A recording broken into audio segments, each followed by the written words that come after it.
Previously in X-Men, captured by a militarized mutant-hating nation, the X-Men, X-Factor, and the New Mutants have all gathered in Genosha to free prisoners and eliminate the threat of Cameron Hodge. That's all true. My name is Jason Lapidus. And I'm Chris Sanigan.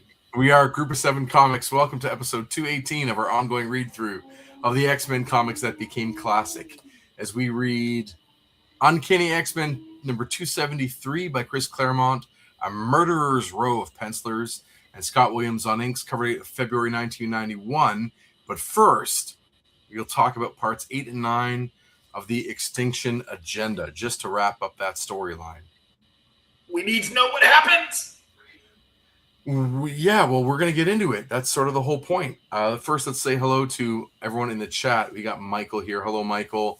And Allie, who's also an awesome nerd. It's such a nice inclusive, right, to all of us. There you all of us awesome nerds. And Maz, hope you're doing well, too, and enjoying this beautiful Tuesday night. There's going to be a little bit of extra ambiance in the audio here in my studio, given that a window is open. Shout out to Maz, too, because this past weekend, we were both at the same band recital here in Guelph. Both of our boys playing in their respective rock bands. That was pretty cool. So, there you go. Which day? Saturday? Sunday. Father's Day. They played Father's Day. Father's Day. That's pretty awesome. Yeah. I was also playing in a rock band on Sunday, truthfully, at 1 a.m. on Sunday morning. Which late Saturday night, I was still on stage, and just to talk throat and voice. Yes, I was able to finally sing again after all these months, which was awesome. A huge emotional release. Mm-hmm. Really nice to be able to sing some songs, but I'm paying the price, that's for sure. I've got a bit of gravel in there today, which is well suited for a couple of the characters that I usually read. So not too bad. Hey, was that one of those? Was that at an event space, or is that like a party you played at? No, we were at a bar. A bar hired us. I think a restaurant bar owner saw us playing at another bar back in May, April, whatever it was, whatever the one was before this. I think in May, and dug it and asked if we would come out and do, like a Saturday night there for a particular amount of money. And we said, sure, we'll just see how it is. And we did it, and he wants us back again. So we're doing that again on like the 18th or 19th, I think. That's uncanny, because that's how Poison got their start. I'm so glad to hear that. But yeah, we played from 9:30 p.m. until 1 a.m. And it was a long night. It was a lot of music. Nice. And it's really interesting to come across like the different kinds of people. Some who think that you're there for them, and they want you guys to be their backing band. Like, oh, can I come up and sing whatever, hit me with your best shot? Like, no, we don't play that. We don't want to play that. Right. And we're not here for you. We're here to play for you. Cool. We're not karaoke for you. So right, we're not live karaoke. This is not live. We're not live karaoke. Which I have seen, by the way. Have you ever seen that with a live band? Which is pretty cool. I mean, of course, you've got to get a prepared set list. But that's still pretty cool to see that. It is a cool thing. It is very.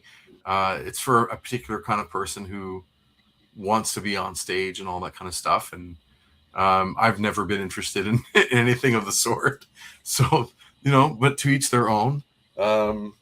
It's just the look on this person's face. It was so upset that we weren't going to play their song. I'm like, no, it's sort of like going into an all-American diner and asking for a burrito. Like, one's not better than the other, just not the right kind of restaurant to order that kind of meal. So go down one more street over and you'll get your burrito. Go enjoy. Burritos are awesome. We're going to do burger and fries. So there you go. Now, don't mind us as we play a Fine Burrito Brothers song right now. Yeah, I mean, come on. That's the thing is like, I like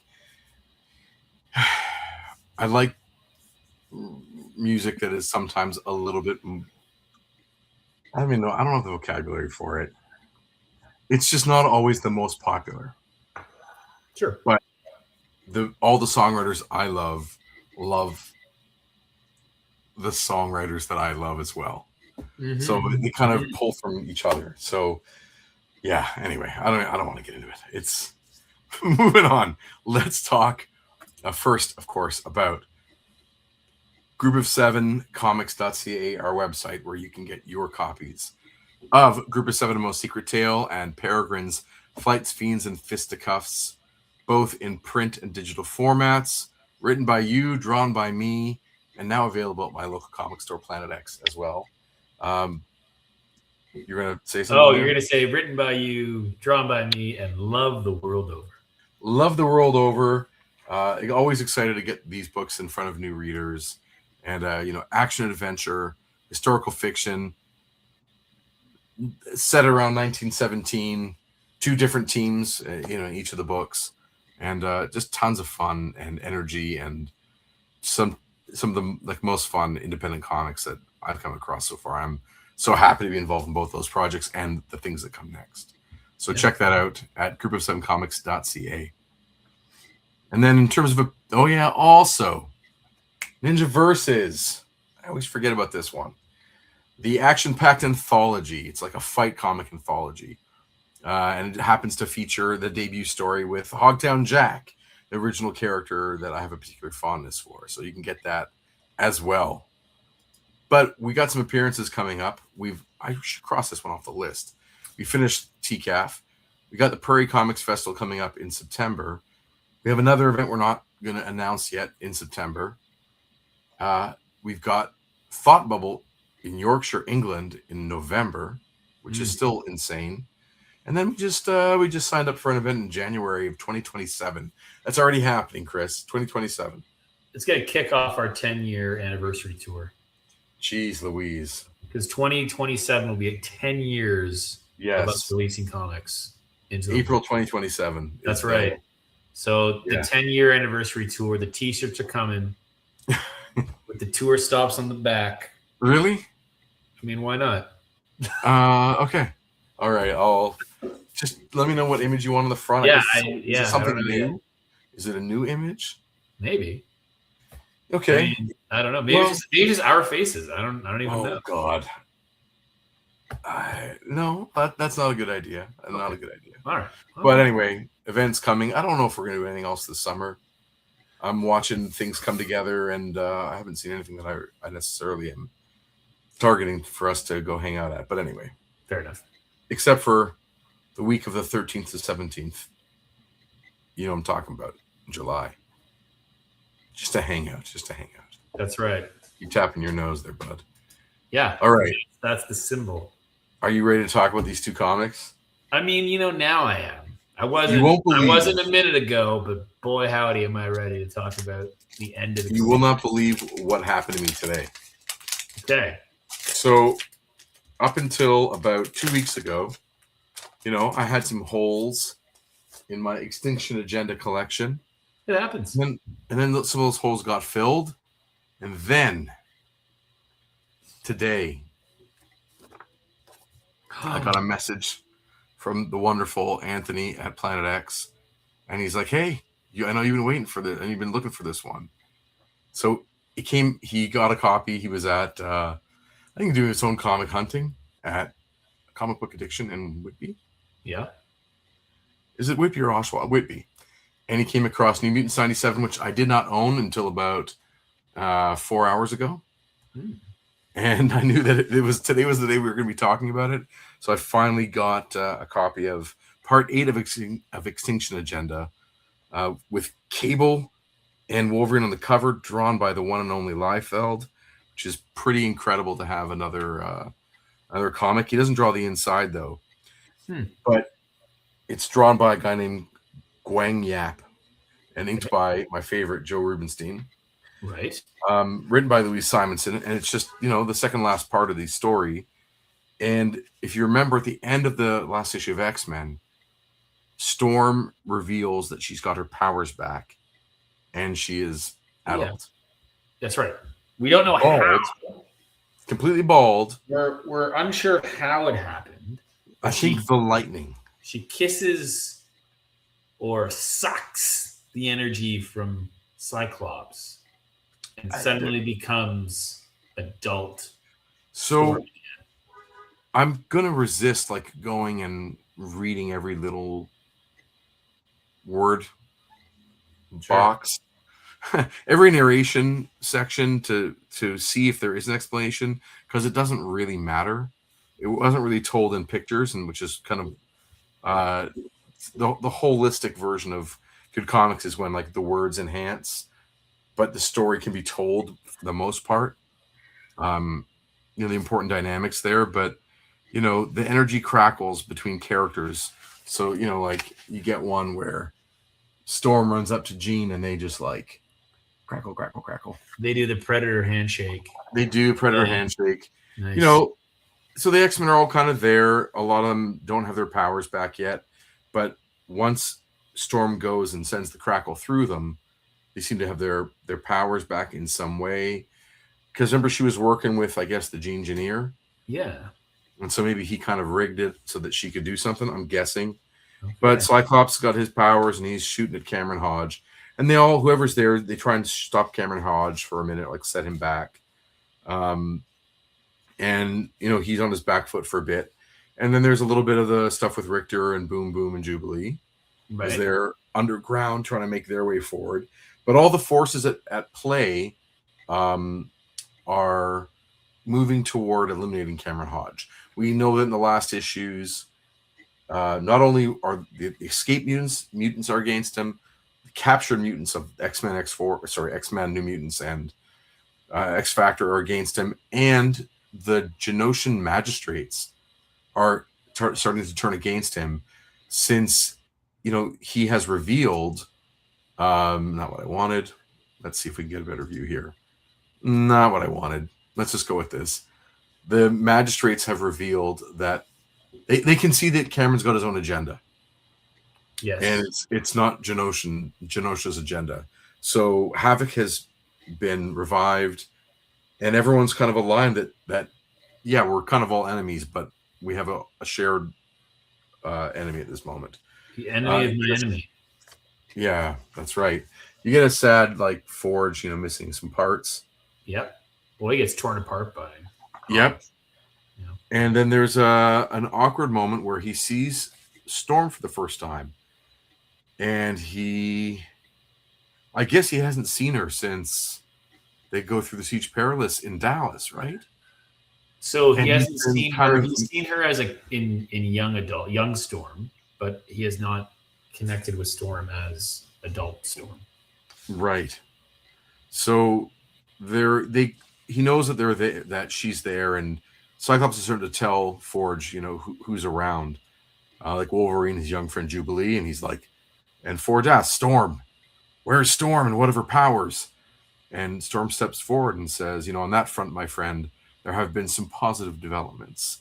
And he sees her and he exclaims, and she says, restored to full adulthood and power. And she gives him a huge smooch on the mouth, and like the lightning cloud above them to show some power. This cloud does not suggest positive. Huh. You know what I mean? But yeah. Like you'd want to do something pretty, but it's fine. But in the background, as it's happening, you can see Gambit. Yeah. And then he makes a comment. Now we know Chris Claremont has set up some problematic relationships in the past. This is Louise Simonson. What do you think Gambit thinks? If you had to guess.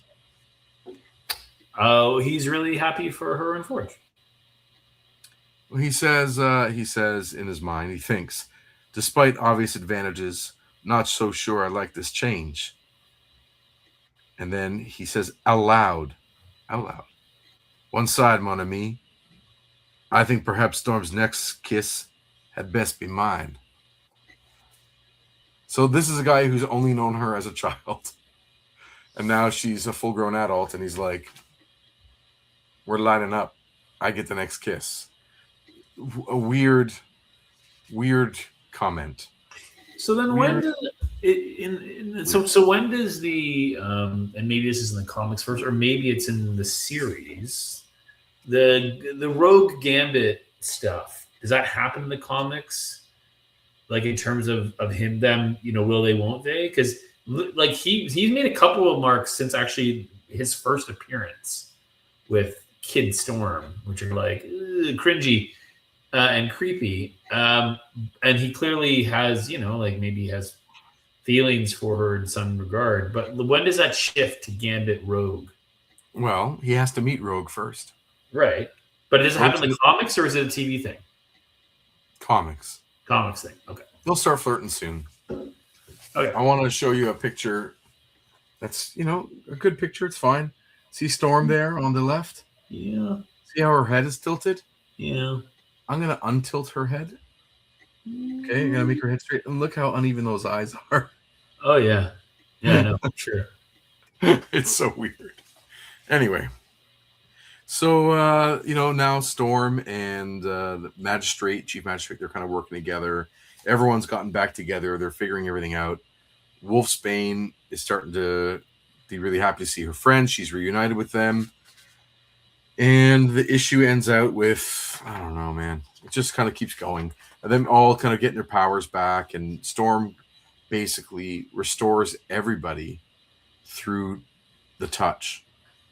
So she's got that power going for her. And this version of Wolfsbane is like off the charts, kind of scary. Well, yeah, for sure. Yeah.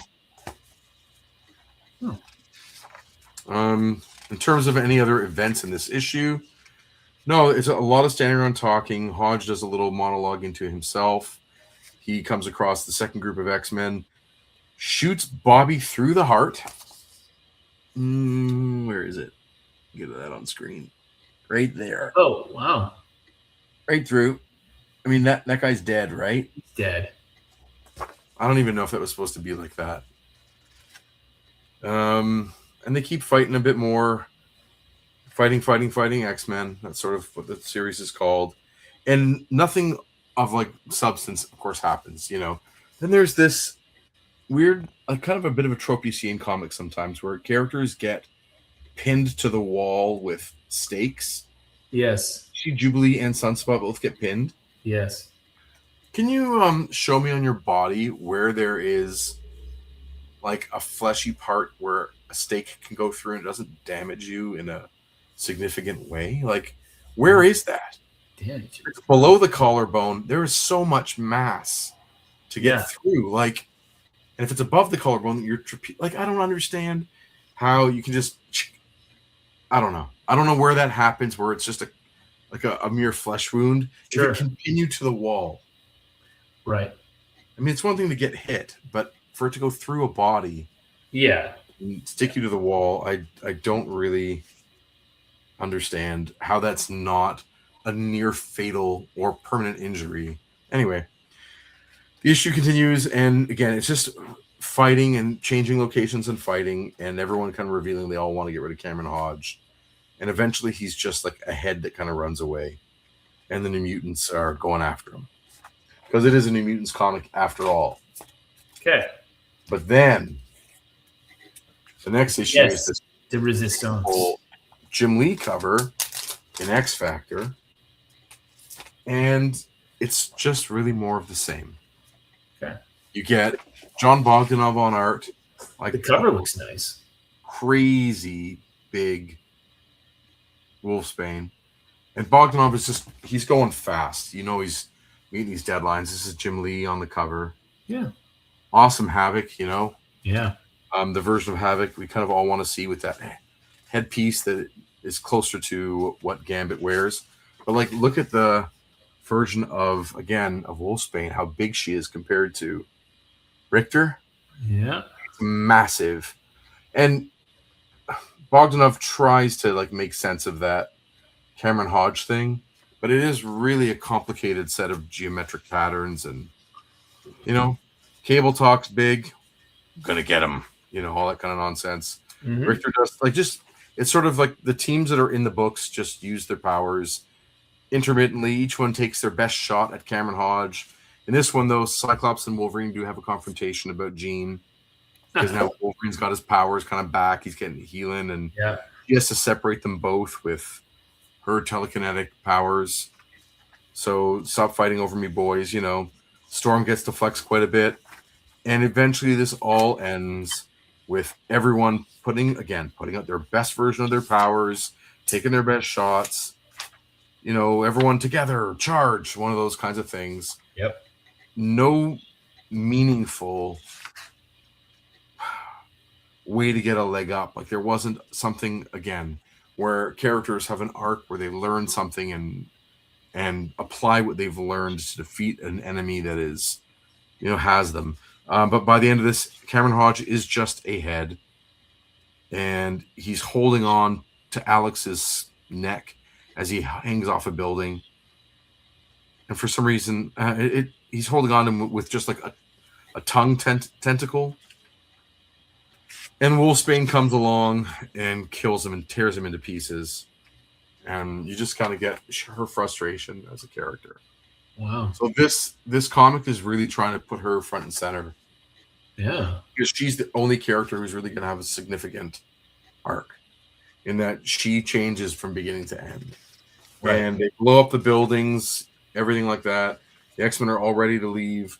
For some reason, again, she has like just such a weird werewolf body. Like tank top barely hanging on to some sort of wolfy shape. I don't understand. But she decides to stay behind and be a mutate, because she's been mutated. So she wants to be like a representative to help make change. She thinks that there needs to be someone who knows what it means to live and be free in Genosha to help things change for the better. So she stays behind. And at the end of the issue, everyone goes back to Salem Center, to Westchester, and they, you know, pour out Doug Ramsey's ashes, and they also say goodbye to Warlock, and they just have a moment of peace for that. But at the end of all of it, like, Storm is back to normal. Everyone's kind of all together on the grounds with no house. Mm-hmm. And they lose Wolfsbane. And Warlock. Warlock is really, he's the one who dies in it, but I think he was on his way out as a character anyway. But it's like a 9-issue thing where I don't even know if anything happens. It's a series of just hoops to jump through fighting Cameron Hodge. But it doesn't feel like, reading it as a little kid, I might have loved it just because it's fighting, kind of. Yeah. But as an adult, there's nothing there. It's like the illusion of a crossover. Right. And I wonder if it was just to get a clean slate where you have, imagining there's 7 characters per team or something like that, where you now have 20 mutants or 21 mutants, and you can rearrange the teams as you see fit. Like, it's Jim Lee saying, hey, we have a crossover so I can get the X-Men group that I want to have on one team. Right. I don't know. Maybe. I mean, to your point, the end of it is a bit of a clean slate in that way, so possibly. And then if you look at it from a Liefeldian perspective, he loses Wolfsbane, but he makes a new Wolfsbane. Right. Feral? There's another character named Feral. I still don't know what the difference is. Like, when I remember, I was leaving reading comics at the time. When I first saw Feral, I just thought it was Wolfsbane with streaks. I didn't know. I thought it was just a rebrand. I didn't know it was a different character. Yeah. I still don't know that it's a different character. Other than everyone tells me it's a different character. But and X New Mutants 98 is the rebrand? No, first appearance of Deadpool. His first appearance of Deadpool. That's why it's okay. It's like the next issue. Yeah, okay, gotcha. And then 100, I think, is the rebrand. Okay. Yes. Well, Ali says, I wonder if it was to test the waters of if crossovers would sell on a throwaway story, because everything that came in the next few years and move the characters forwards for the most part. I think this was honestly they wanted to get the numbers bumped on X Factor and New Mutants. They wanted to bump the sales, and especially X Factor. So I don't think there was a good story. I don't think there was a Chris Claremont story that he had ready. So they just kind of do this other thing. So we get Executioner's Song, Fate of the Attractions, Age of Ultron. Yeah, I mean, and these are all Age of Apocalypse, I think. Age of Ultron, Age of Apocalypse. Thank you. I think these are all non-Claremont things, right?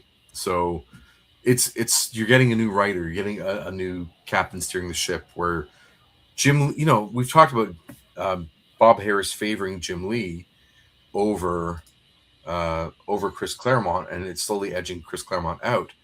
But it's not like Jim Lee is a replacement for Chris Claremont. You still don't have a writer. Like you have an artist who wants to draw what he wants to draw, but Claremont, for the most part, had a vision for where he wanted the characters to go in broad strokes. Mm-hmm. And obviously, we really felt that he stopped. To use, I guess, a baseball analogy, he stopped even hitting singles and doubles. I don't even like he was getting on base on balls. You know what I mean? Mm-hmm. Those issues weren't great anymore. So he had kind of lost his chops, but he at least still cared about story in some way and character in some way. With Jim Lee as the creative focus, you're getting a non-storyteller. That's not even his focus. He just wants to draw cool stuff, which is fine. And I like looking at cool stuff. I like his drawing, but you still need to have another writer take his spot. And if you start mentioning in the chat, by the way, who the next group of writers are, remember, these are friends of Jim Lee that he brings in. So it's not like they are writers who have their own sense of independence. They're going to be complicit in anything that Jim Lee wanted to do in the first place. Mm-hmm. So it's the series loses the brand, maybe you can say, kind of loses its writer-centric, or at least just the power of the writer. The balance. Even if you love the artists over the last 15 years, which I clearly do, there still was a writer at the core of it who had a point of view. And that really just disappears when you lose having a writer. So the books become about rehashes and just, of course, new ideas, and some things land. And if you're reading them as a kid, you're gonna love them because, like, a lot of the heavy lifting just gets done by the very idea of the X-Men. This group of people who are on the outside, outside of society, who can do better together than they would apart, and they have superpowers and look really cool. Like, that does the work, right? So it's hard to evaluate quality when you're little. But anyway, sorry, you were going to say something, I think. I hope. No, I mean, I think I was just going to talk about the balance between the writing and the art, and that often is like the happy medium. Sure. Which comes out of this. But I think you're right. I think not having that component affects the overall product. So, the overall product. You ready for this? Oh, sure. I commented last week that the color of the mystery legs was very different, one of my favorite kind of colors. And then, I'm looking at this up close because I have it in hand, mm-hmm. and I can see that it's Jim Lee on pencils and inks. Or no, sorry, Jim Lee on pencils. And this, it's really, really hard to read unless you know the signature. It says Nolan. So it says N-O-W in lowercase, L-A-N. Okay. And that is, of course, Kevin Nolan. And if you know any Kevin Nolan comics, you know that the best Kevin Nolan comics are the ones that he not only draws and not only colors, or sorry, not only draws, not only inks, but also colors. And this approach to the double lighting of the yellow and the baby blue, and that particular gray blue is like right in the staple of Kevin Nolan's style. So from a colorist point of view, it's like, oh, that's Kevin Nolan. He's he's a unique artist within Marvel Comics and DC, and a lot of artists, like, he's an artist similar to Mignola, and Mignola loves him. He wishes that instead of Mignola himself having to ink his stuff, that Kevin Nolan would ink Mignola stuff all the time. Cool. So he adores him. I think it's a cool cover, truthfully. Mm-hmm. So, have you read this one already? I have. I'm interested to see what we think of it as when we do a reading here. Well, I think the thing we should take away from this cover is that Professor X is under threat, and there's going to be a throwdown between these X-Men and whoever that mystery character is. Yeah. I also really like the Jim Lee strength of that stance of this mystery figure. I feel like those knees are locked, and like the back is very, very strong, and it's in the stance. It's like a very well drawn body. So we'll get to the first page, and then we'll talk about the credits. Here, this issue is unusual, and remember, it's 273. Right. And we know after 273 comes 274. One would think, yes. And you know what comes after 274? Is it 275? That's very good. And do you know how big 275 is? Like in terms of sales? No, in terms of page count. Oh, no. It's double. Woo! So that might explain why Jim Lee is not drawing this entire issue. Because he's pulling double duty. Working on, issue 275 done. So Stan Lee presents Too Many Mutants.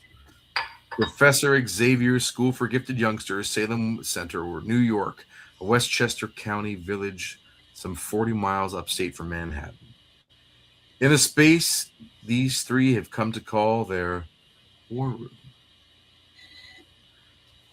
And I see before me Storm back in the costume that we saw her in way back in Uncanny X-Men 248, if memory serves me correct. Is that the one that she apparently dies in? It's the one that she apparently dies in. Right. But she was in fact taken captive by Nanny and the Orphan Maker. And the Orphan Maker, and reduced to childhood or adolescence. But when last we saw Storm, in the last issue of the Extinction Agenda, she had no hair. Nope. But she's regained her power and her hair. And, I mean, her stature, holy smokes. Yeah. Behold, my friends, our world, the force is currently arrayed against us. And as best as we can determine their location, the question now becomes, what do we do about them? I don't know. What do you do? You do a roll call, because in the last 3 books, you need a roll call every time. Okay, before we do this roll call, I will tell you that this drawing is not probably done by Jim Lee, but that Banshee looks like a Jim Lee Banshee. Okay. I'm just saying. Maybe I think this artist, whoever he may be, I think he used a reference of Jim Lee to figure out how to do that Banshee. The roll call is Storm, Cannonball, Banshee, Boom Boom, Jubilee, Cable, Wolverine, Psylocke, Beast, Archangel, Richter, Gambit, Iceman, Sunspot, Forge, Cyclops, and Jean Grey, starring the Uncanny X-Men plus X-Factor and the New Mutants. Whoa. Whoa. Or, whose house is this anyway? Chris Claremont is the writer. You ready? Mm-hmm. Keep going. Cassio, Klaus Janson, John Byrne, Rick Leonardi, Mark Silvestri, Michael Golden, Larry Stroman, Jim Lee are the pencilers. Scott Williams inks everybody. Tom Orzakowski on letters. Joe Rosas on colors, and Bob Harris and Tom DeFalco are editor and editor-in-chief, respectively. That is wild. So it sounds to me like they're just bringing in X-Men people. Yes. Past, present, and kind of future, with maybe one or two exceptions in there, to get this issue done on time. And it's kind of fun to go through and see if you can kind of pick up any of the compositions familiar with, particular penciler or a rendering style, anatomy that matches. You and I seem to have read a lot of, Jim Lee so far and John Byrne. We've read some Rick Leonardi, and Silvestri, of course. I don't know if you and I would pick up on our own Whilce Portacio or Larry Stroman. I don't know if you've ever read any Larry Stroman, and I think you're just starting to see some Whilce. Yeah. And Michael Golden, we've seen a little bit, but he's changed a lot since I think we saw him last.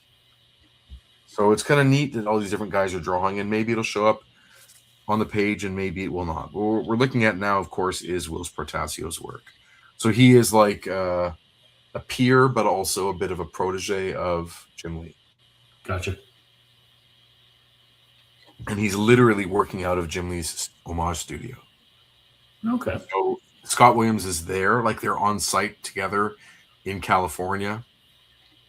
So Jim is there, Scott is there, and Whilce is there all together. So they're able to kind of pass pages around. And Whilce is, is it called drafting? Like when you race car, when you race like a NASCAR, and you're the car right behind the car going first. Yeah. So I guess in cycling too, right? I love hearing me explain stuff that I'm not prepared to explain. I feel like Whilce is able to make headway because of the work that Jim Lee does breaking ground. Okay. Then a Star Wars thing. See the architecture on the ceiling above Cyclops, Jean Grey, and Storm? That reminds me of the ceiling in the torture chamber and the cell on Cloud City. Anyway. So, whose house is this anyway? Was it the last thing? No, I guess the last thing said was, Storm says on the previous page, the question now becomes, what do we do about them? What do we do about our enemies who have arrayed against us? Answer is simple, Storm. Perhaps to you, Cable. To anyone, lady, with the brains they were born with.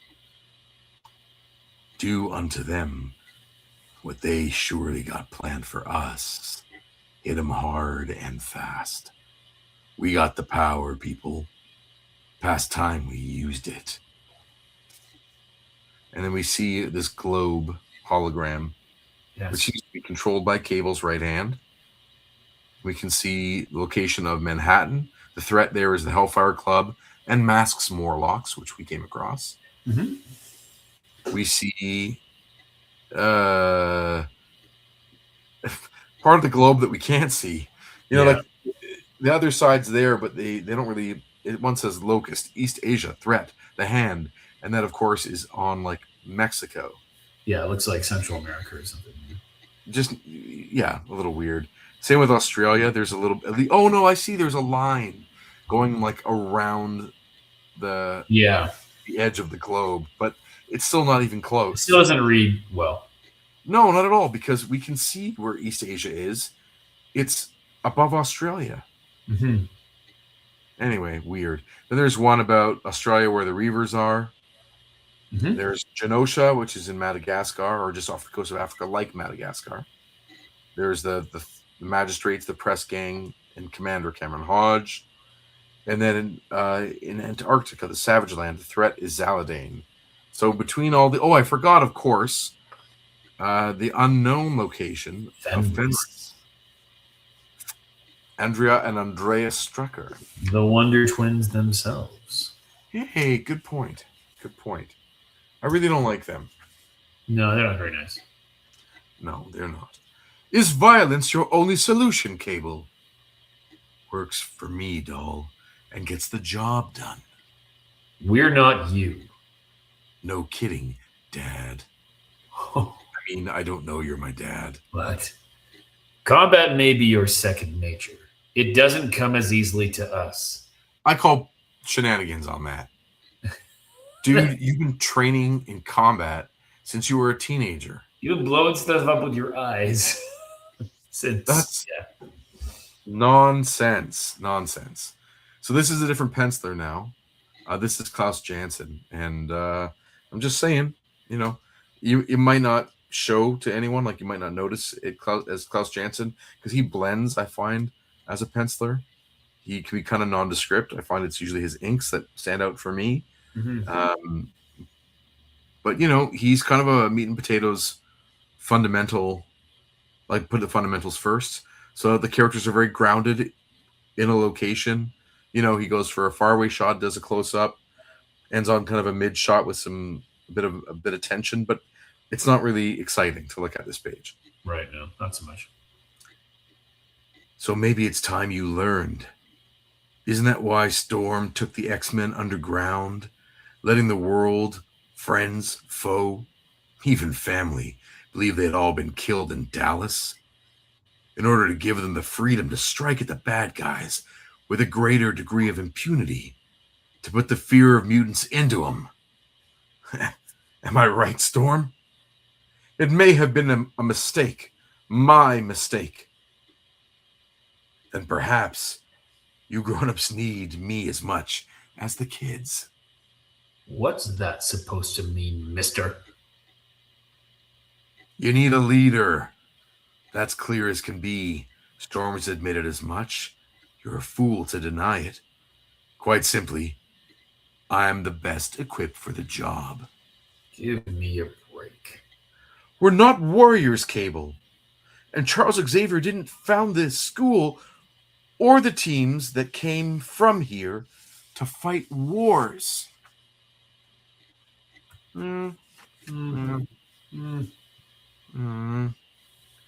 Better look around, girl, because war is what you've got in all its cruel, messy, brutal, bloody glory. Your precious school's in ruins, and if you people don't start getting your acts together, and right quickly, that graveyard up top's gonna get real crowded. Warlock and Cypher are dead. Wolfsbane's Genoshan mutate. The genetically engineered slave, I'm trying to eat my lunch. You want to see more end up like that? How dare you? Who do you think you are, Cable, to speak so? You know nothing of us. Not the X-Men, nor X-Factor, nor the New Mutants. How many more teams should I name? Or of the dream that brought us together? Do you, Storm? Do any of you anymore? Splintered into a handful of teams, running all over the map. No focus, less direction. Half the time doing your enemy's job for them. Could be I'm wrong. I accept that. But it strikes me I'm your last best hope for salvation. If that's the case, mister, could be salvation comes at too high a price. Anything's possible. You figure you can do better, Cyclops? Daddy. Not. All I'm saying is somebody better do something. Now, I don't disagree with him, except why do they have to only have one person deciding what goes on? You know what I mean? Right. If I'm the leader of the X-Men, whether I'm Cable, Storm, or Cyclops, or a fourth person, I want that friggin' council. I want to hear a strategic, aggressive, and defensive point of view. I want to hear a humanitarian point of view. I want to hear what's best for the school. Like, I want to hear from everybody. You know what it is, though? It's that this is not written for a kind of moderate leader who can delegate and believes in their people. This is written in a kind of a black and white way for a young person. Mm-hmm. I was listening to Ed and Jim talk on Cartoonist Kayfabe recently, as I still do watch and listen to that show regularly.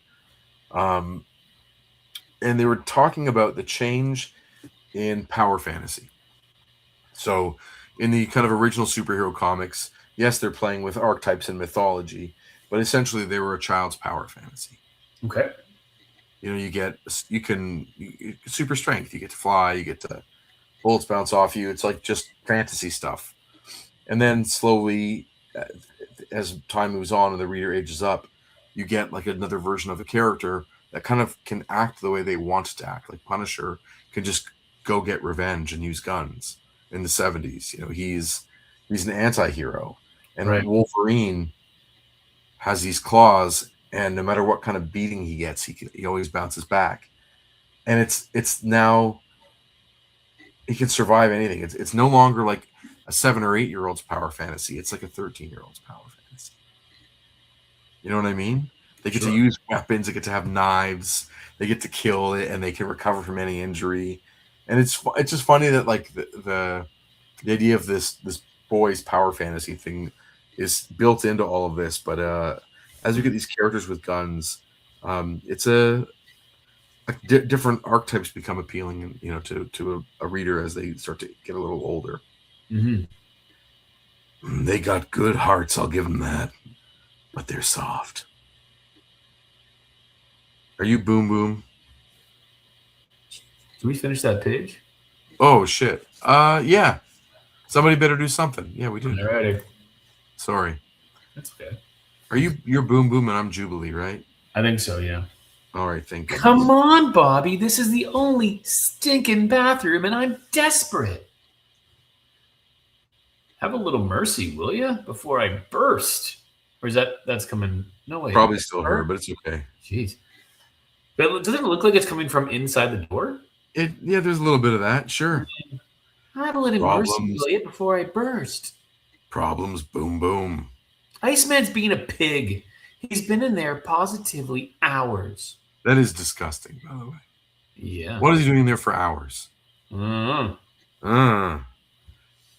Iceman, show some consideration before I lose my temper. Capiche? Trust me, kiddo. That ain't a pretty sight. They still say capiche in the future? Oh, yeah. Oh, yeah. Okay. Gee, I'm sorry. That's better. The water was running. I couldn't hear. Golly, Boom Boom. I hope I haven't kept you waiting long. All yours, Boomer. Thank you. Ice! Coating everything. The bathroom's freezing. Ah! Gotcha. So what do you think that means? That the bathroom's covered in ice? Yeah, like what's he doing there where he leaves it all in ice? Like how is that even a thing that you do? Right. Is that like a euphemism for? I don't know. Or it's like don't eat the yellow snow. I don't know. Like it's such a it doesn't serve anything, this page at all. And except to show that Cable's like a hard ass, I guess. It's one of Bobby's famous pranks, Ali says. That's right. I mean, I don't know. The other thing that I love is like it's the only bathroom in the. It's like you can't get another bathroom. It's just very juvenile. Mm-hmm. But it's even like a juvenile use of a page. Right. I guess they're trying to show there isn't enough space, and that's the cliche way of doing that is like, okay, we're gonna go bathroom. Right. Now we switch artists again, and this one, to my eyes, instantly familiar. But the way that he's laying out is a modern version of him. So this is 100% clearly, to me, it's John Byrne. Right. But watch how many panels per page he does. 2. Well, yeah, but on the next page as well, it's like not a lot. Right. So he's leaving a ton of room, but he's just drawing very, very little in terms of storytelling. This page just has a couple people standing around, and the next page will have mostly just faces. So it's a weird choice. Also, when it comes to their costumes, I always thought Scott with this costume had cuffs on the boots and cuffs on the hands. I don't know, but not in this. Maybe I'm wrong. Okay, moving on. That man has a serious attitude.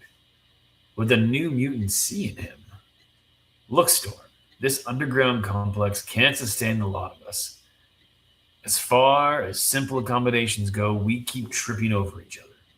You have an alternative, Scott? We'll be more comfortable, not to mention secure, aboard our ship.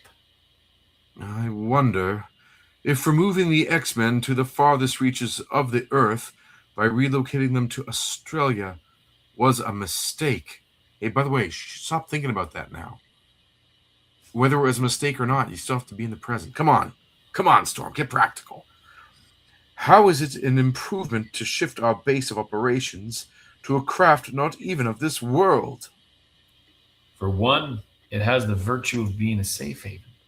The ship generates an energy field that allows only mutants into its interior. Racist.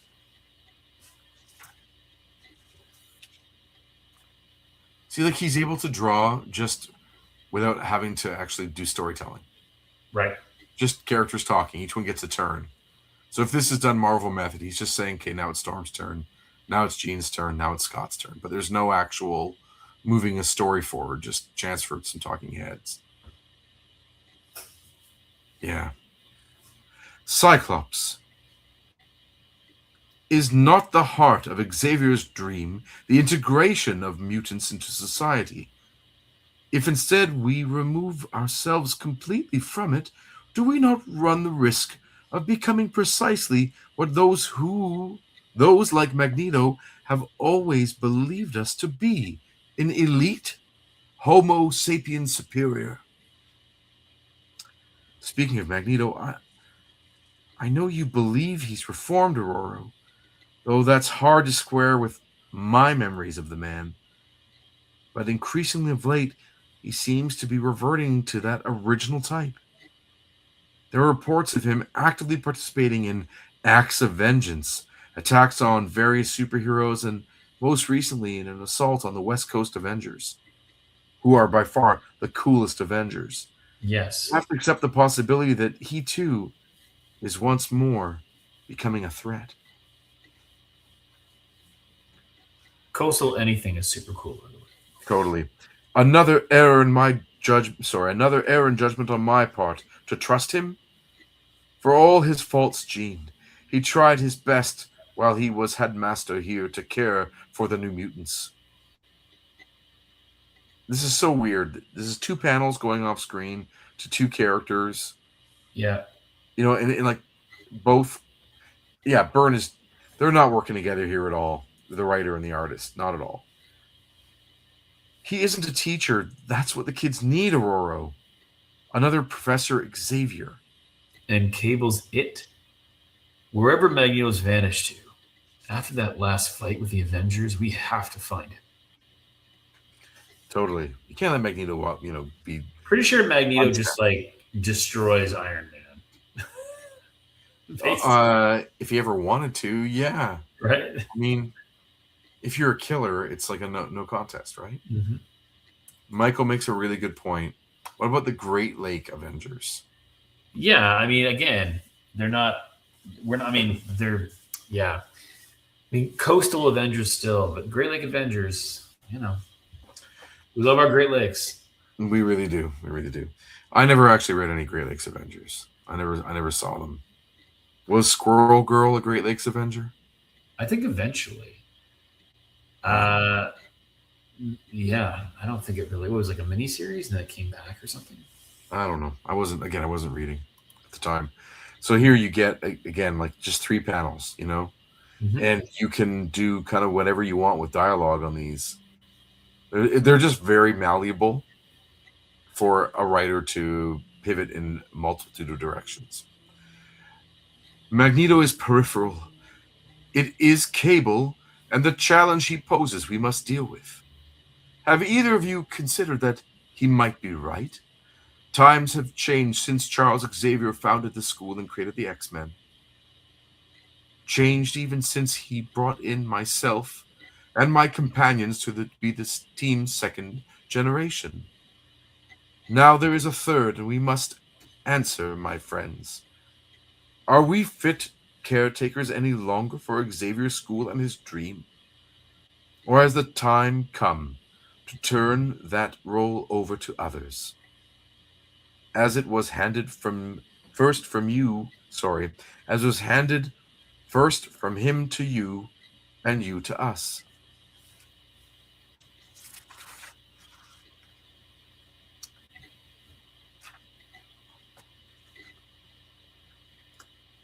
Agreed. I also like that panel. Byrne is just he's such a good figure drawer. Mm-hmm. Yeah. I mean, there's some great looking art there, for sure, on those 2 pages. It's good drawing for sure, just not great story from him, but that's okay. And now we're getting a couple pages from Rick Leonardi, and where I see it. Sorry, what were you gonna say, Chris? I was saying, right? Yeah, I can see it in the faces. Yeah, me too. And then I also see it in some of his kind of cool tech. He was the one who gave us the Genosian stuff first. Mm-hmm. So he has kind of cool modules and interesting shapes with his technology. But the way he creates characters standing, like Moira's legs, right, arc to her lower leg, that reads as some very playful anatomy that I would see from Leonardi. So he's quite distinct to my eye. I have a bit of a soft spot for him because there's a lot of movement in his work. Elsewhere in the sprawling underground complex, I think the robot here. This is like a robot. Maybe holographic comlink established to Muir Isle Research Center. Sean Cassidy to Moira McTaggart. Moira? Sure. Oh, you do Moira? Do you do Moira? I can't remember. Go ahead. You do Moira. It's fine with me. Akusha, is it truly you? Funny, lass, I'm thinking much the same. Can this be real? At her wildest, I can't recall Moira ever wearing such clothes. Banshee. Oh, can I go Scottish to Irish to Scottish? Banshee, if you want to go for it. No, you go. It's too hard. Okay.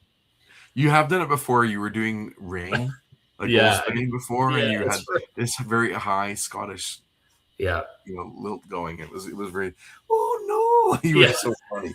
Yeah. Banshee, my love, you're alive. Glory, a manner to match her wardrobe.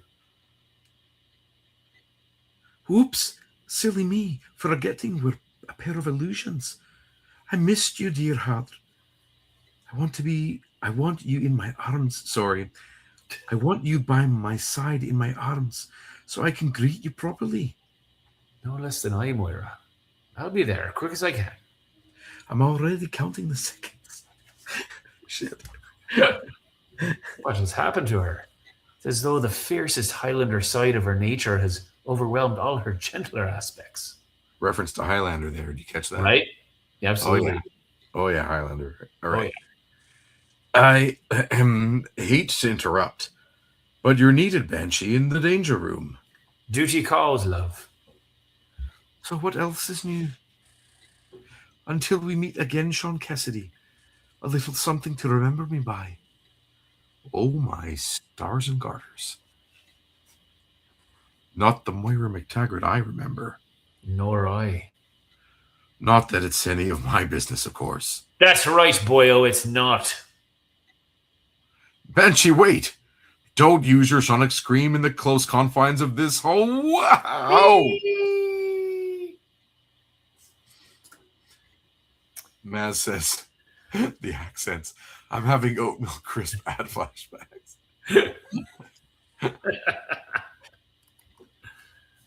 Nice. I always think about the ad for Irish Spring. Irish, oh yeah, sure.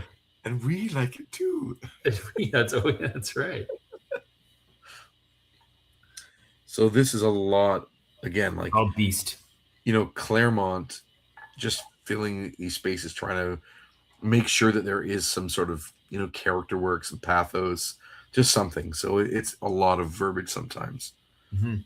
Man knows better than that. Moira's got him seriously distracted. And why not? She's one eminently distractible woman. I must confess, I didn't think she had it in her. Keep this up, Forge. You'll worry away that little hair you've got left. If that happens, Hangster, I certainly know who to turn to for any replacement. I guess we read Hank next. Yeah. Because even though that, okay. Touche. Any luck finding a means to restore Wolfsbane to normal? Hard to tell at this stage. The secrets of the mutate transmutation died with its creator, the Genosian Gene Engineer. Our gamble is that my mutant ability to invent things will allow me to duplicate his work. You don't sound hopeful. Oh, I can do it. That's not the problem. It's simply a question of time. The trouble is, the process is akin to casting a mold. Initially, there's considerable malleability. I suspect that's partly why Storm's able to neutralize hers and revert to her true self. But the more time that passes, the more that genetic lock sets, until it becomes permanent and unbreakable. Meaning if we don't get to her soon. Okay, there's no follow-up to that. Can we go back up to the previous page then? Do you mind? Yeah. One of the things that Jim Lee added, which I think was a really nice touch, was this collar that you can either snap closed around your neck or have open. And it allows Banshees, which he wears open, to keep that Banshee popped collar vibe he's had since the days of the classic X-Men, the second iteration team. While making it still like integrated as part of the uniform, which looks phenomenal. And it's cool to see while we're not working, I'm going to let my collar open. Forge says, he's enacting that. It's a neat look that there's a little bit of variety in those uniforms. That was one of the things I always liked about the Star Trek movies, the earlier ones, when all the crew was wearing like red. Right. Kirk, when he gets a little stressed, would unbutton the top pin and in the double-breasted flap would kind of come down, form a couple triangles on his chest. The gap, it would sort of point out the scenes where stress level increases or formality and informality. I like that as a contrast between the characters. It was nice. So this kind of reminds me a little bit of that. Mm-hmm. Remind me, you're Warren and you're Sam. I think so. Yeah. Come on, Cannonball. It's just the two of us without even any obstacles. Am I that hard to catch? Ha! You're a mistake, Archangel. Your spikes. No, that's not how it sounds at all. Hold on a second. Okay, you're a mistake, Archangel. Your spikes can't hurt me. Nothing can when I'm blasting. I guess then.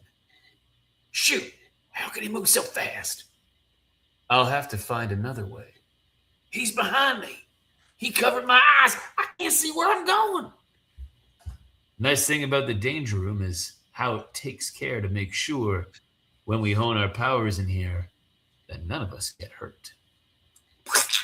Yeah, splooch. If this were a real fight, Sam, I get the message, Angel. Don't rub it in. Disengage the crash field, Banshee. We'll give Blondie a rematch. If at first you don't succeed, Cannonball, continue. It's a saying. Try again. I've never heard of that before. So now we're on this next page. Now we're next page. See a neat Gambit, not in costume. Right. I'm interested to see how this plays out. Twice now since joining the X-Men, I have seen this mansion destroyed. Is fate trying to tell me something? Now, which thing do you read next? I think it's or simply. You tell me we read or simply, then we go back to end on our first mission. That is Maybe mad. not. I don't know. So I'm gonna go. We're not supposed to go clockwise, but we're gonna go the top two, then the two on the far left, then or simply. I'll see if it flows. All right. Okay, go Is for it. fate trying to tell me something? And on our first mission, how long ago that seems, Thunderbird was killed. Will following cable keep the Reaper from our door, where I could not, or simply make the losses easier to bear? Yeah, it works better. Hey, Stormy. For hopefully the final time, Gambit. Do not call me that. Stamley Bulis Plobstanshell. Rose to Rome, sass to see. Mark's just waiting to be fleeced. Yeah, read the room, dude. He's been with them now, like through that whole adventure, seen her restored, knows that she's the leader, wants to kiss her, and he's gonna like put all his cards on the table and to try and beat her by saying, "Yeah, let's go. We're gonna leave now." Yeah, it's come time on, to go back to the road. Like, dude, not by me. Talk sense, woman. Whatever you owe this place appears to me the debt's been paid in full. Stick around, you be fixing to be dead for real. Instead of pretending like the last few times that's what you want. Tell you straight, Stormy, like you better as a jeune fille. No muss, no fuss, no complications. Knew what you wanted and took it. That kid'll laugh at the devil. Diable. How come you got so tippy-toe now you're grown? Here I belong, Gambit. Here I stay.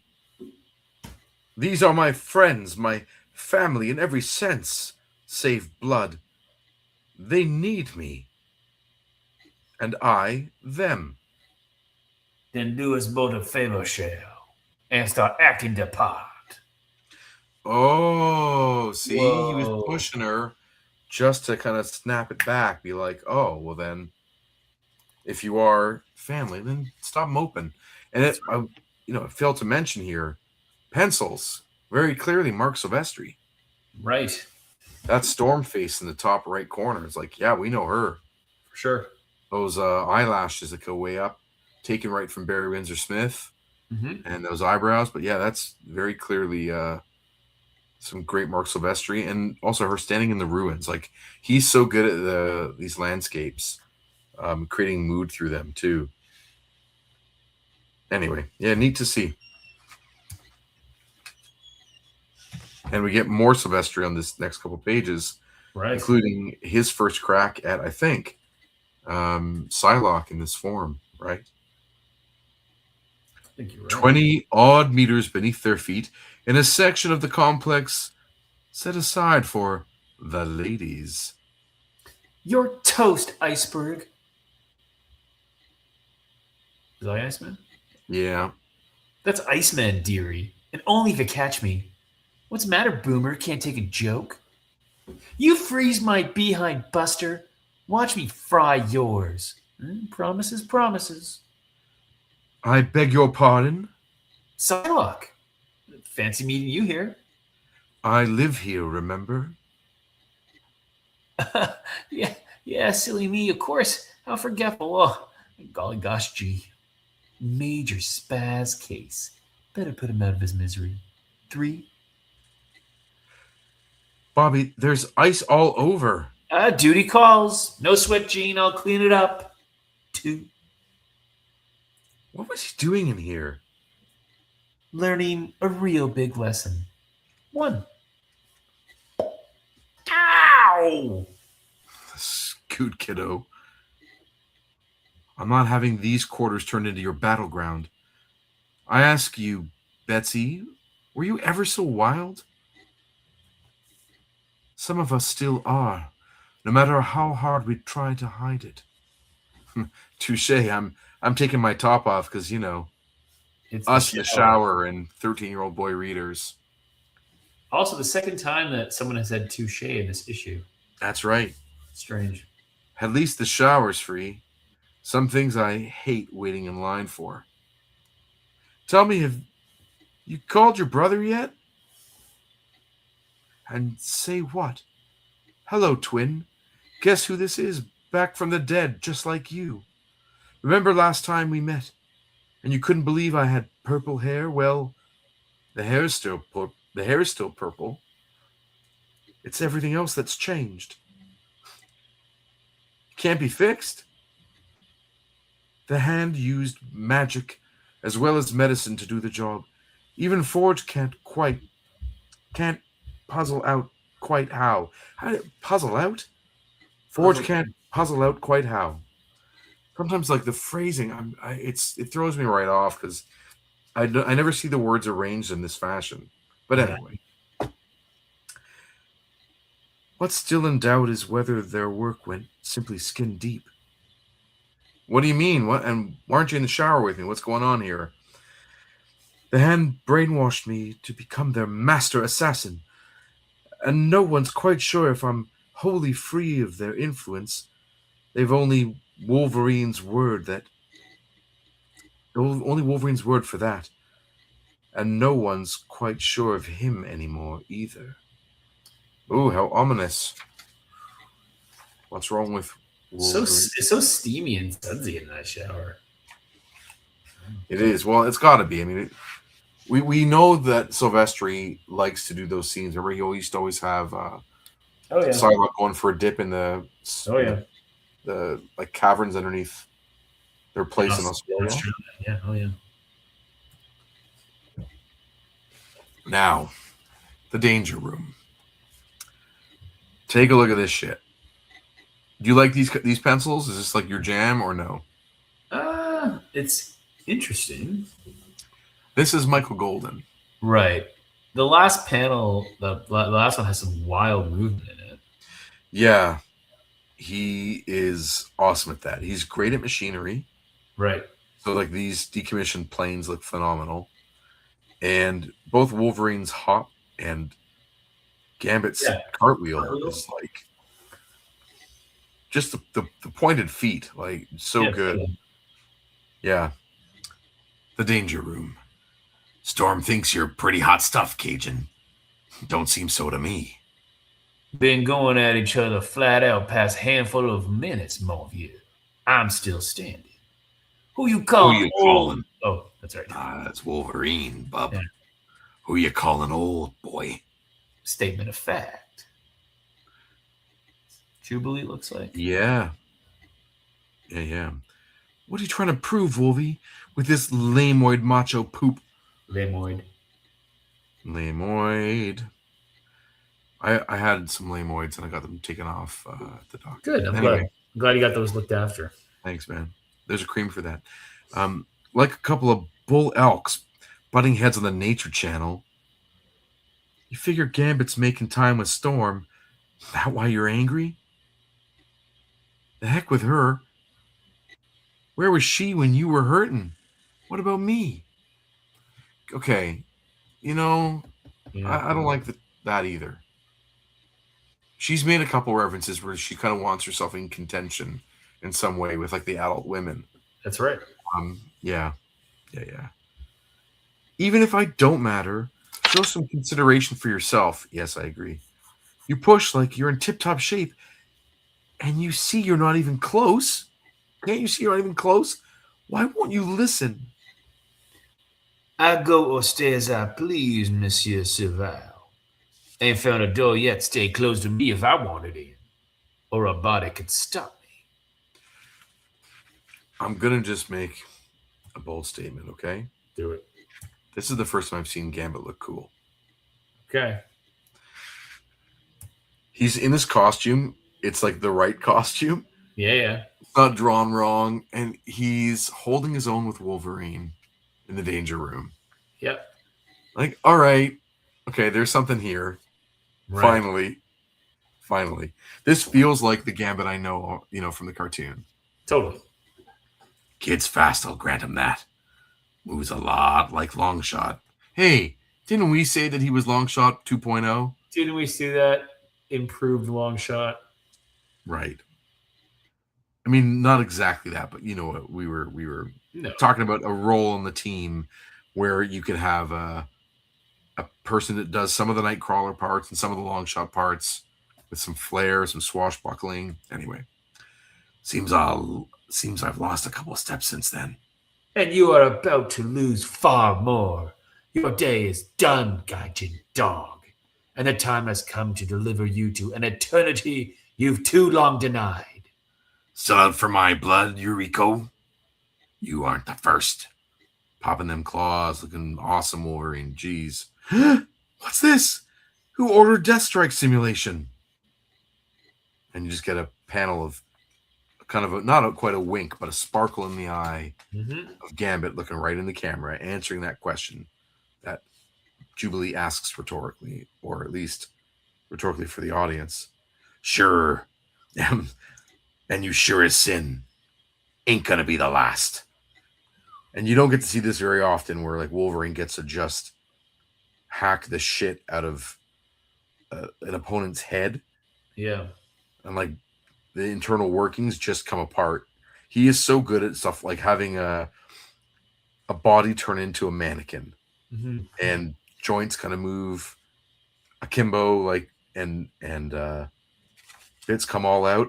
Now he also often colors his own work, so I wouldn't be surprised if he left really detailed notes on how he wanted things colored. Okay. Look at that face too. The bottom can of the Wolverine looks great. It's kind of like cartoonish, but it looks great. Oh yeah, so his part of his jam, other than doing amazing figures and amazing machinery, like look at the workings of Lady Deathstrike's forearms and her reveal panel. Like he's so good at all these things, and even the movement and the way Wolverine's claws pop out, they're not coming out straight. They're like they're kind of springing out. Yeah, he's able to do that. His jam is cartoon faces on detailed bodies and settings. Right. So the giant eyes, tiny noses, you know, like that Jubilee is right in his wheelhouse. And again, the way he lights the characters, nothing is like its natural color.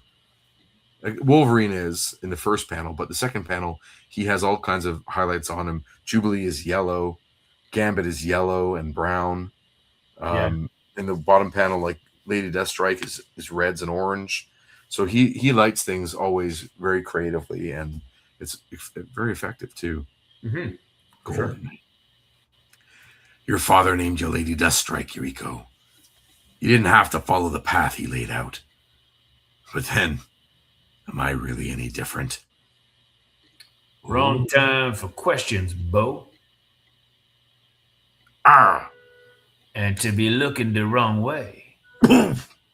You forgot all about me. Ow! Gotta tell you, Bo, makes me crappy. So I notice. For the record, though, just to make this official, bang, you dead. And then that's a great drawing of Jubilee at the end, too. Right. You totally get a sense of the tech in the danger room, and then she's illuminated from underneath from the screen. Mm-hmm. Yeah, that's a lot of tears there, Jubilee. He's not really dead. No, it's gonna be okay. Yeah, it'll be. And now we move back to Jim Lee, I think. It looks like Jim Lee stuff, doesn't it? We haven't seen him yet. No. So he looks like he's only going to be doing a few pages here. We've got it. Can you hear the car alarm going off in my neighborhood? I can. Oh, very brief, very faintly. And there's dogs up and down the street who are not enjoying this, including mine. So that was a really, like, that's to me the highlight of the issue, is those few pages by Michael Gold. Gambit, yeah. Yeah, I love that. That's very cool. The War Room. Cable is right. The times have never been more dangerous. And there are still too many of us missing. Rogue, Longshot, Dazzler. Not mentioning Colossus because she knows that, of course, Colossus is like chosen to stay, I guess. Did he choose to stay like without his memory? I don't remember. Kind of. Or they chose not to help him get his memory back. I think they chose to leave him be, and he was delusional that he was, Peter from New Right. York, the artist, which is weird. Even if they have no interest in rejoining the team, we still need to stay in touch. And how better than by using Cerebro?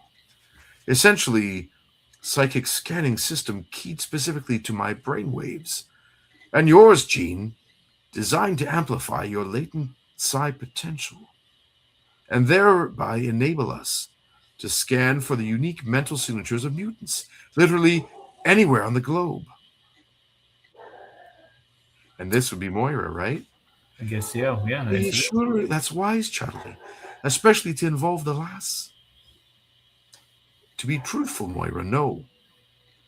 But more like us are being born every day. If not found and helped, they may well fall victim to those who would exploit their extraordinary abilities. Or worse, become predators themselves. This isn't my responsibility. All those missing are X-Men. And I'm not? Who else here has more right to the name? So she's like, wants to be X-Men. Yep. Here we go. Now we get a neat astral plane, psychic, colorist nightmare kind of. Yeah. That looks like a lot of work. The astral plane. Such a rush, so glorious. I'd completely forgotten. I thought I'd come to terms with losing my telepathy. But the pain. It's as brutal now as when I first realized I was head blind. I shouldn't have done this. You get some neat reflections in these shards. Yeah. You get like a Marvel Girl, Phoenix, X Factor, and then sort of the first, maybe another iteration of X Factor with the closed hood, I think. Yeah, neat. Yeah. That, my pretty, depends on your point of view. I, for one, am overjoyed to see you. It's been so long, Gray, since you last visited. You! Who else? As I was, as I am, as I might yet become. An infinity of aspects, but always the Shadow King. Okay, now we get also versions of him. So, this with no nose, with all these teeth and like spiky hands. Mm-hmm. This is kind of what I'm used to from a lot of the action figure people. Yeah. They keep trying to make one of these, and they've gotten some pieces that help make that version in a way. Yep. But we also see the face of the FBI detective guy. Yep. And then in the previous panel, we see the Amal Farouk in the Fez, the way he was, Pyro. But also, up in the top right corner of that panel, does that not remind you of Naze, isn't it? Of Naze? Yeah. Now, I never got the impression that Naze was just the adversary, wasn't he? Right. Or was the adversary all along the Shadow King? Shadow King. Possibly. Interesting. But how? Cerebro's got built-in defenses. Which are hopelessly out of date. Does this hurt? Don't worry, you'll soon come to love it. Pain is something I've dealt with since the day your precious Xavier bested me. Back in X-Men 117. I have grown, you see, while your precious toys have remained static. Small wonder they're less than useless. You've still got me to contend with, monster. True. But your loss is my triumph. Telekinesis is of the corporeal world. You need telepathy here. And you have none.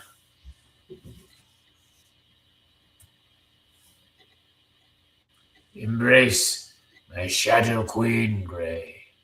Be one with me. No! I'll fight you. Foolish child. Haven't you realized the battle is over? Not so. Another pretty. What? I think not so is Psylocke, I think. You're right, but her foot is But coming her from foot the is other coming direction. outside, yeah. Yeah. Another pretty. And dressed to play, how nice. Poor puny Psylocke. Do you truly believe your psychic knife can do me the slightest harm? And she's kind of dressed in her Lady Mandarin. Lady Mandarin, yeah. Well, at least like the head armor reminds me of that. Mm-hmm. It isn't meant for you. And she delivers a backhand blow to Jean Grey, Yeah. thus pulling Jean Grey out of the astral plane. And back into the shower. Apologies for the headache. Who was that who attacked you? I'm not sure. My memory's all jumbled because you stuck a psychic dagger in my head. Oh, yeah, she literally says that. Sorry. My fault. I'm afraid another after effect of my knife strike. But I could not see another way to break you free. I'm grateful. Now, this is an interesting choice to have like the Cerebro helmet in the foreground. Yeah. And have the two walk away. If you really want to do this right, you have like a little spark of light coming out of it. You have, if you're going to put it in the foreground, that means that we should be thinking like that the tap is still running. It's dripping.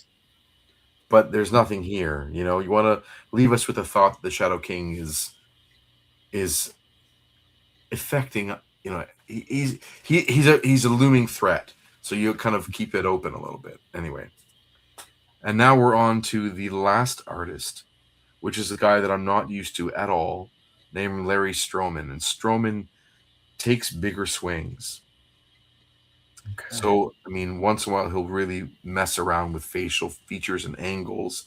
And he goes on to X Factor and works in it like his work with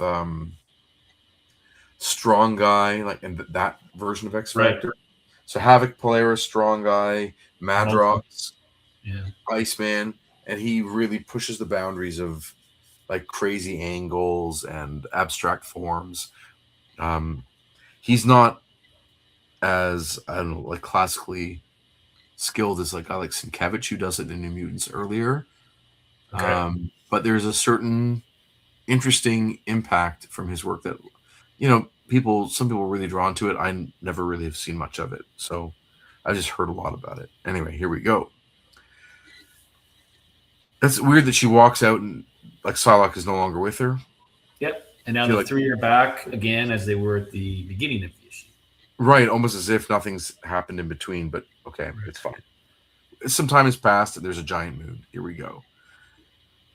The specific disorientation is so intense, even Betsy's psi probes can't pick out the information. In time, she says it'll return. Till then, I think we'd best leave Cerebro alone. There be dragons in every aspect of our world. So how do we face this reality? I intend to put it to a team vote. Whether we go on as we are, or join you, or join Cable, or go no farther. It appears to me, Storm, that decision's already been made. As, of course, we can see difficultly, but see that there are X-Men climbing out of the hatch. Yeah. And we can't quite make out much, but they're just purple. That's right. Well, I think this is actually Scott who said that last line. That's right. Appears to me, Storm, that decision's already been made. You sound wistful, Scott. Just a sudden yearning to prove Thomas Wolfe wrong. This is home to me, Jean, to all of us. The longer we're away, the more I miss it. Then come back. Worth considering, provided you put in a second bathroom. We'll leave you to this moment, Storm. Whatever we might wish right now, we don't belong. Well, darling, here we are. Never thought I'd ever wear this monkey suit. But if we're a team, mes braves, we should dress the partners by. I hate them. I want my own colors back. Suffer, kiddo. You got us, Storm. What comes next? You're right, Scott. No matter where I go or what I do, this is where my inner compass turns to, even more so than my parents. We made a choice, Gene. Which means it's set in stone? What's that noise? A car heading up the drive. Another attack? Oh, gangway, folks. Coming through. Leela. Wait on no racetrack, you know. Guido, you're such an old softy. I know how to drive. Oh, that's a matter of opinion. You hear what I'm saying?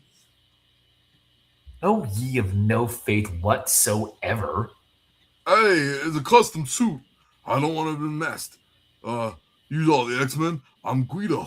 This here's Leela Cheney. Love the hair, Storm. Love to chat, but the clock's running. Your Prof Xavier needs you big time. He's in trouble.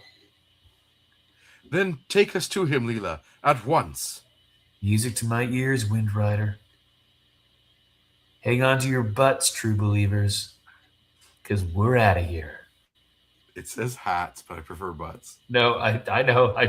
Oh, okay. And then an afterthought. Hurry, Gene, get us up there. Something's happening.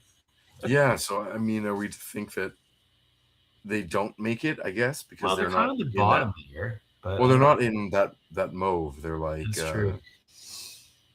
Yeah. Next, not quite what you'd expect as Magneto and Rogue stage a Savage Land showdown. Ooh. It is very, very, very hard to get into the Guido voice. It's just not. I mean, you've done such incredible pivots. Yeah, I find that is a very difficult pivot to do. It's tough. Well, so we went from kind of, I don't know, it feels like, yeah, more recently, it feels like some of the way, and maybe it's just like the cadence or the positioning of the words on the page or something, but I know I'm finding it a little more challenging to jump between accents. When previously I'd have a whole page of, say, Colossus and Nightcrawler, and I could do it. Maybe because they're far enough off from each other, but like Irish and Scottish, that's like tough. That is for sure. Yeah, I also like that she kind of speaks in that way that she speaks in Marvel speak. Right. It's Hang fun. on to your butts. Yeah. I do like that. Yeah, so she's talking to the readers and the passengers. It's a good move. I was able to find a couple original pages, and I don't know what I can glean from them, at this size. I just always need to see. So some Leonardi on the left, some Sylvester on the right. Yeah, and I also found the Jim Lee on the left and the Larry Stroman on the right. These ones are out and about, but there is some residual like tape or something on there. And I don't know what that yellow is from. I wonder if something was stuck on, if they moved anything around. I can't tell from here. But that storm in that shadow, I do think that's a really cool one. Yeah. There's something really appealing about that to me. The way her ear pops out of that shadow and how, for whatever reason, it kind of fades a little lighter as it gets near her neck. I dig that one. Yeah, neat to come across this and see all those artists, taking a chance at making an issue together. And it did once in a while like get a little choppy, but big nostalgia trip to see John Byrne again. Yeah. Just wish it was meaningful John Byrne, like it was something where he's drawing something super cool. But the Michael Golden pages were, for me, that was a highlight. That was a fun thing. And then by the end of the issue, they're all in these costumes, these new suits, which they don't explain right. Like why did they decide to put them on? The only thing Gambit says is we're a team, we should dress like it. Right. I kind of wish that so if I was to, maybe redo this issue with you, Yep. we would the bit where Gambit pushes Storm in the right direction, nudges her, is good by the end of it. So then she needs to take that next step and go to the group and say, I've been unsure about this, I've been unsure about that. One thing I'm not unsure of is that I belong with you and we are in this all together. And then Right. the suggestion comes up, well then let's all of us do something to show that we're in this with you too. And so they take that step of putting those costumes on. And it is a fun thing. It doesn't last as long as, as long as I would like, but it's been immortalized forever. Yeah. As we get that issue coming up. But just to say here, I went into my short box, or one of the short boxes of X-Men comics that I've got, and pulled out the remainder of the issues that we're going to be reading on this show. Oh my goodness. We have only 7 left. 7 comics left before we reach the end of the Chris Claremont run on Uncanny X-Men. We've been doing this for obviously, over 200 episodes, but it became very real to me today when I went to I kind of pull out the issues in batches.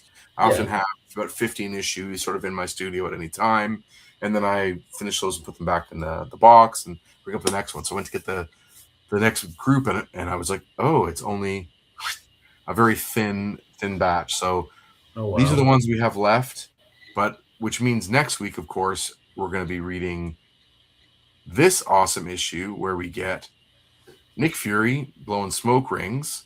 Yep. Kazar, which Chris, looking beefy. Looking beefy, and we get Rogue in that fan favorite Savage Land look, and I mean they did foreshadow some Magneto. So I do have a Kazar figure that I love that came out, I guess, last year. But I threw on some wristbands on him. I threw some wristbands on him to help update that look because he's a little too bare without them. I always thought he kind of maybe needed a little something here or there, maybe an armband or a weapon that goes across his chest like on a rope of some kind. But having something on his wrists, I think, is essential. But yeah, there's my Kazar. Did I call him Conan? Or no, I call him Kazar. Okay, good. As long as I did that right. But yeah, so that's next week. Oh my goodness. And then the week after, are you ready? Yeah. That's where we are. Is this yeah. When I was putting the slide deck together today, I saw that, or last night actually.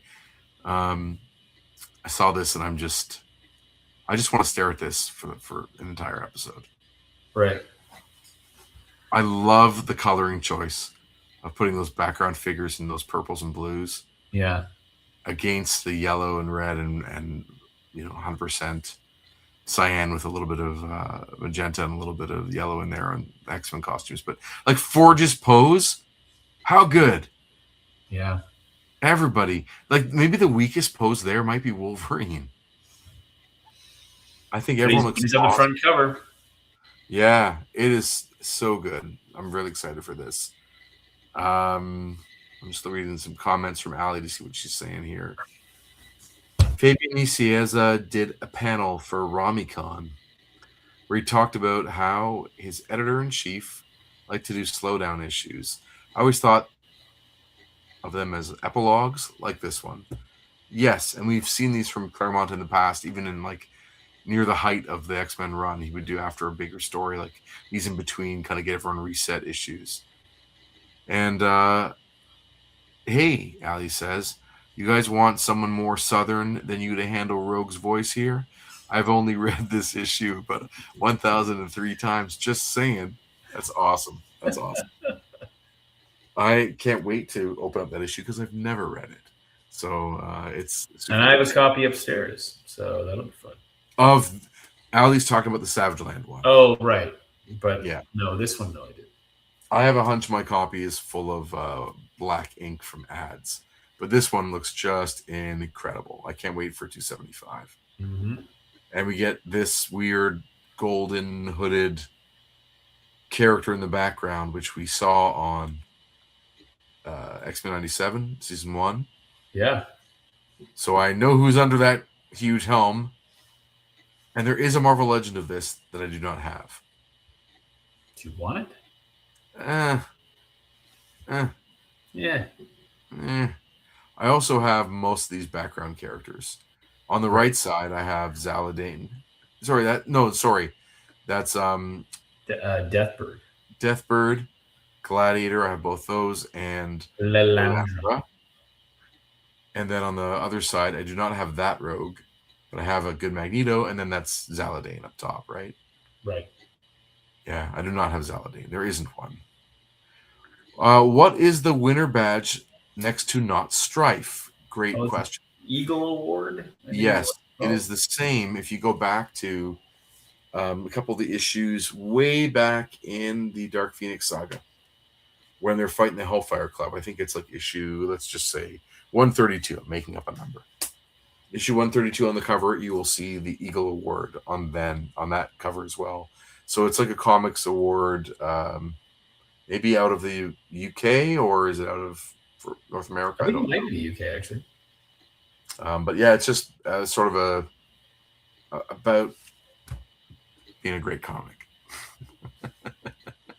That's all I got for you. Nice. Yeah. Anything else you want to talk about? No, it's okay. All right, good.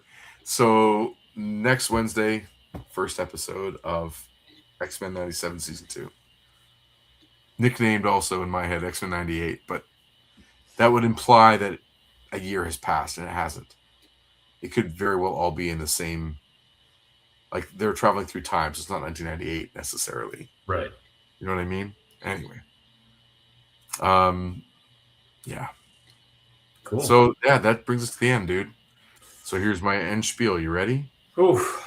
Do it. And that brings us to the end of another episode. I'm tired. Thank you to my good buddy, writer of Group of Seven, A Most Secret Tale, and Peregrines, Flights, Fiends, and Fisticuffs, Chris Sanigan. Thank you, Chris. Thanks, pal. You can find out more about our comics and upcoming appearances at group7comics.ca and follow us at Group of Seven Comics on social media. Please click like and subscribe. Share with us your take on this issue, 73, or any X-Men comics for that matter. Your favorite character, favorite X-Men artist, any of that kind of stuff is fine by us. And make sure that you go dig out your old back issues or trade paperbacks, essentials, omnibuses, DVD ROMs, bootlegs. Hop on an app and read along with us next week on Previously in X-Men. Thank you, bubs.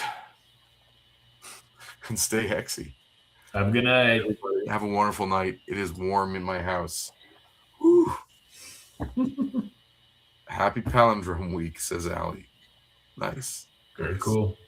Everyone take care. See you next time. Next week. X-Men are so good.